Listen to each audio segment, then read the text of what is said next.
2022 पासून जर तुम्ही बघितलात तर रवी इंगोलेंच्या माध्यमातून राजेश क्षीरसागर साहेब असतील किंवा त्यांच्या संपूर्ण कुटुंबियांवर असे विविध प्रकारचे आरोप त्यांच्या माध्यमातून केले जातात.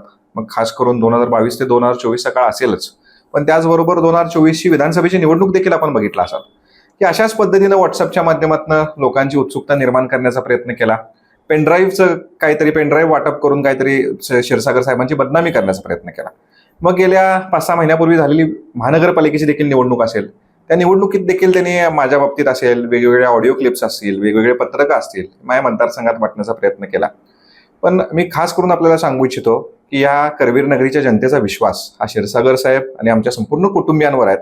त्यामुळेच 2024ची निवडणूक असेल किंवा ही महापालिका असेल, लोक ठामपणे भक्कमपणे क्षीरसागर साहेबांच्या पाठीशी, आमच्या सर्वांच्या पाठीशी उभे राहिलेले आहेत.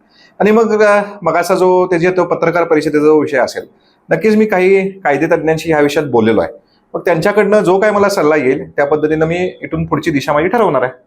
वारंवार अशाच प्रकारे क्षीरसागर कुटुंबियांना टार्गेट करण्याचं काम त्यांच्याकडून होतंय का, किंवा यामध्ये काही अदृश्य शक्ती आहे काय तुम्हाला वाटतं?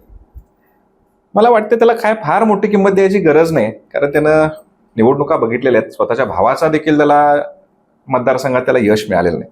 त्यामुळे लोकांनी नाकारलेल्या व्यक्तीवर काय बोलावं.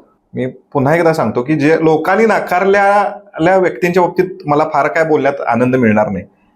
टीका करत असताना ज्याचं कॅरेक्टर चांगलं आहे त्यानं जर टीका केली असतं तर मला आनंद झाला असता. पण अशा व्यक्तींना मी काय उत्तर देण्यास फार मी त्यांना महत्त्व देत नाही या विषयात.